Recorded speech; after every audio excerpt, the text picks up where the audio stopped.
नमस्कार ओडिया घर बहुरे आपण मानकु बहुत बहुत स्वागत। आज मु नहीं आसी ओडिया घर बहुर हाथ रंधा कढ़ाई पनीर। ताले आसंतु डेरी न करी आरंभ करिबा आज वीडियोटी।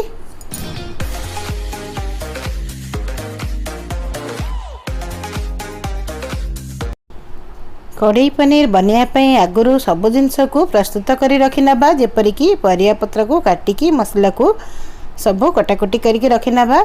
तापरे गैस उपरे गोटे कढ़ाई बसई दबा। कढ़ाई रे प्रथमे आमे ड्राई रोस्ट करिबा धनिया, किछि जीरा, दुईटी सुखिला लंका आउ किछि गोलमर्च। याकू आमे भल भाबरे ड्राई रोस्ट करनबा। मसला को भाजिला बेले ता संगरे किछि लूण पके दबा, ता फଳରେ मसलाटी भल भाबरे रोस्ट होइथाय। तो एमती ताकू किछि समय चलै नबा। चलै नेला परे ताकू ठंडा हवा पई गोटे प्लेट को बाहर करनबा। से ठंडा हवा पर्यंत अलग सामग्री सब रेडी करनबा। तो देखि परछंती एठी मु गोटे प्लेट रे ताकू ठंडा करिया पे रख देछि एवं सेही कढ़ाई रे हमें किछि रिफाइन तेल दे दवा, जोटा कि मु नेछि राइस ब्रांड रो तेल। तो से तेल को हमें पके दबा। आपण चाहिले घी रे भी करि परिबे। प्रथमे टिके जीरा फुटे नबा। तापरे एठी मु जो मसला पई काटिकी रखिछि रसुण अदा ताकू पके नबा। आउ किछि काजू ता संगे पके नबा एवं किछि कटा प्याज पके नेकी ताकू भल भाबरे फ्राई करनबा। प्याज टिके भाजी है कि टिके सॉफ्ट है आसला बेलू ता देहरे किछि टमाटर को आमे काटिकी पके नबा। तो एठी मु गोटे टमाटर काटिकी पके नउची। ताको भल भाबरे आमे फ्राई कर दबा, जेमति कि भल भाबरे सब मसला सब सॉफ्ट हो जिवो। तापरे ताकू ढांकुणी देकी किछि समय सिम रे रखि नबा। तो एबे मोर पाखापाखी मसला सॉफ्ट हेई आसिलानी। ए मसला को भी आमे गोटे प्लेट रे काढी नबा एवं ठंडा करनबा। तो एबे से कढ़ाई रे आमे जो परिया को काटिकी रखचे कैप्सिकम आ पियाज ताकू पके नबा एवं गोटे टमाटर को काटी रखचे ताकू भी पके नबा। ताकू किछि समय आमे फ्राई करिबा। से किछि समय फ्राई हैला परे तापरे आमे ता देरे पनीर को ऐड करिबा। तो एमती ताकू सिम रे किछि समय फ्राई करनबा ओ ढांकुणी देकी किछि समय एमती छाड़नबा। किछि समय परे आमे ढांकुणी खोलिकी चेक करनबा। हमर परिवा पाखापाखी सिझी आसिलानी। ताकू आउ टिके भल भाबरे गोळै नबा। तो देख परछन्ती एठी परिवा सॉफ्ट हे आसलानी। एई समय रे आमे किछि लूण दे दबा।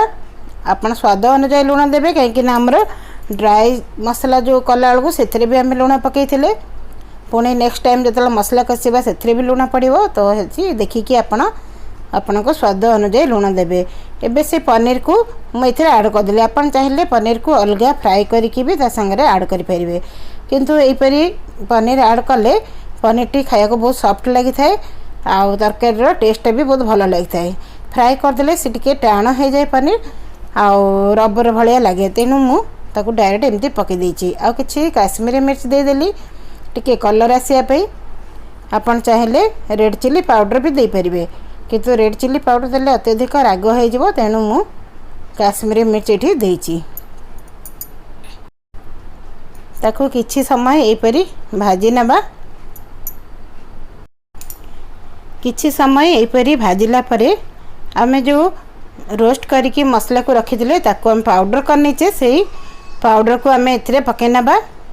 आ किछि ड्राई पाउडर रखिबा जोटा कि आमे मसला कसलाले पकेबा। तो मैं एठी अधा पके देछि आ अधा म रखि दोछि मसला कसलाले पकेबी। तो ये पाखापाखी सॉफ्ट हेई आसलानी। याकू आमे ढांकुणी देके अलगा साइड को उठे नबा। तो एठी आउ गोटे मु पैन बसे नेछि। एई पैन रे आमे मसला प्रस्तुत करिबा। तो जो मसला को मु प्रथमे फ्राई कर रखिछि मु ताकू बाटी नेछि। तो एठी मु पुणी से राइस ब्रांड रो तेल दे देली, किछि जीरा दे देली, आ एठी आमे किछि हेंगु पके दबा। आ गोटे तेजपत्र पके दबा। आपण दालचीनी भी एठी देई परिबे, गोटा दालचीनी ना हले दालचीनी को मु पाउडर अछि मु करिक रखिछि। मु से पाउडर को लास्ट को पकेबी। तो एठी जो मसला को आमे बाटिक थिले, जो मसला को आमे फ्राई करके बटा हेची ସେଇଟା ହେଉଛି କଡ଼ାଇ ପନିର मुख्य जिनस से मसला को आम ये पकई नवा तापर जीरा पाउडर धनिया पाउडर आउ कि काश्मीरी मिर्च हो कि लंका गुंड हो जोटा आपन को सुविधा आपन से पकई पारे। ये हलदी पकईदे ताकू भल भाव मिक्स करना किछि समय एमती सिम रे बसैकी ताकू मिक्स करना तापर जो ड्राई मसला को आम गुंड कर रखते ताकू भी पकई नवा तापर किछि समय ताकू एमती फ्राए करवा आ मसलार पानी जो अच्छी ताकू आम रखि ताकू टिके टिके करके आम पकेबा। तो मुझे टिके मसला पानी दे देछि ता फल मसला जमती लागी नजिवो। तो एमती किछि समय भाजिला परे आम ये कसूरी मेथी दे परिबा धनिया पत्र दे परिबा मेथी पत्र दे परिबा जहाँ भी आपण पुदीना पत्र जहाँ इच्छा आपण ये दे परिबे। तो ये मु आमचूर पाउडर घरे प्रस्तुत करके रखी ताकू भी ये आम पकईदबा। तो आमचूर पाउडर पकेले कड़ाई पनीर टेस्ट बहुत भल आसी थाए। तो ये मु पाखापाखि हाफ चम्मच आमचूर पाउडर पकई देछि। एबे आउ किछि एठी आम बटर देदेबा आपन चाहिले एठी गुआ घी भी दे परिबे। तो बटर देइथिले तरकारी टेस्ट बहुत भल आसी थाए आ मसलाटा लागी न थाए। तो देखि पारछन्ती मसला केते भल होई जाइछि। एठी मु किछि कसूरी मेथी को पकई दोछि जोटा कि मु घरे प्रस्तुत करके रखतिली। खरा दिन रे मु मेथी पत्र धनिया पत्र एवं पुदीना पत्र को खरारे सुखेकी ताकू मु रखीछि। कहीं ना पुदीना पत्र तो सब बेले मिलेनी तो तेणु घरे प्रस्तुत करके रखिले जिते भी आप तरकारी चाहिए पकई पारे। तो ये जो आमर पनीर कषा हो ताकू आम से मसला दे को ऐड करना। तो यहाँ तो हो गलानी जो मसला को आम कषी थे से मसला को या देहरे ऐड करना जेहेतु कड़ाई रे टिके गोलिया सुविधा हम। तो से मसला को मुझे शिफ्ट कर नौची आपन चाहिए मसला जगार भी यही परिवा को ऐड करि परिबे। तो एमती किछि समय ताकू गोले नेबा आ किछि मसला रे पानी दे देबा। तो देख पाछन मैं को भल भाव रे एबे मिक्स कर नौची ताकू आम सिम रे एमती धीरे धीरे कषिबा आउ अत्यधिक पानी देबा नहीं मैं अल्प अल्प करके पानी देबा कहीं अत्यधिक झोल रहिले भी तरकारी भल लगे नहीं। तो आमर जो मसला कषिला बेले जो लगी से फ्राए पैन से आम टिके पानी देकी या देहरे पकेबा। तो देख पार्टी कड़ाई पनीर आमर पाखापाखि हो आसलानी ये समय मुझे पानी दे दूची एवं ताकू सिम करके आम बसईदबा। आपन चाहिए यही समय भी आउ किछि बटर पकई पारे ना तरकारी ओल्हैला बेलू बटर किंबा क्रीम आपन बाहर जहाँ थी पकेबे। आ तेजपत्र को मुझे बाहर कर नौची आ जदि आप गोटा डालचीनी पकई ताकू भी बाहर करदे ता फल जमी खाइला बेलू पार्टी से न लगे। तो ये सिम रे आम किछि समय छाड़दबा। तो देखुं ये तरकारी आमर पाखापाखि हो आसलानी आ सब परिया भी भल भाव सीझी जाइए। तो देखंतु एबे हमर कड़ाई पनीर पूरा प्रस्तुत हो गला।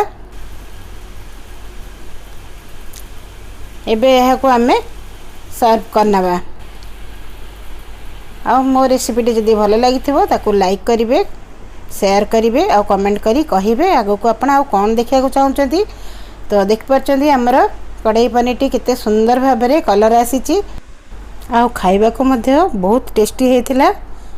तो आज रही आगो को आसबि आउ गोटे नुआ वीडियो सहित से पर्यंत रही भलरे थांतु समस्ते।